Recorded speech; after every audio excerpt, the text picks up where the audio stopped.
নারী টি-20 বিশ্বকাপের কোয়ালিফায়ারে স্কটল্যান্ডকে ৯০ রানে হারিয়েছে বাংলাদেশের মেয়েরা। ৬ ম্যাচে ৬ জয়ে দারুণ ছন্দে তারা। আর পুরো টুর্নামেন্ট জুড়ে নারীদের এমন পারফরমেন্সে দারুণ আত্মবিশ্বাসী পুরো দল।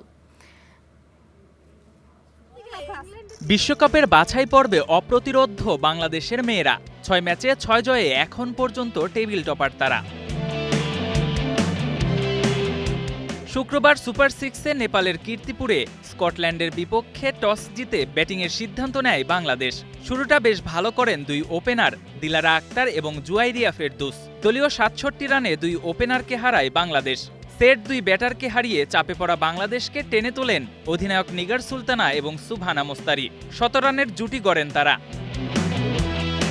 ২৩ বলে ৪৭ রান করে সুবহানা মোস্তারি আউট হলেও হাল ছাড়েননি নিগার। তার ৩৫ বলে অপরাজিত ৫৬ রানে ভর করে ২০ ওভার শেষে ৫ উইকেটে ১৯১ রানের সংগ্রহ পায় বাংলাদেশ, যা টি-20তে জ্যোতিদের দ্বিতীয় সর্বোচ্চ।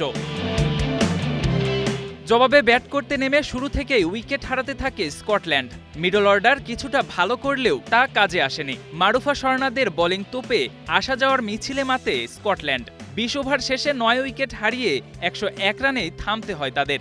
৯০ রানের বিশাল জয় পায় লাল সবুজের দল। ৩টি উইকেট তুলে নেন মারুফা আক্তার। এর আগেই টানা ৫ জয়ে বিশ্বকাপের মূল পর্ব খেলার টিকিট নিশ্চিত করেছে টাইগ্রেসরা। K M Sony, Star news.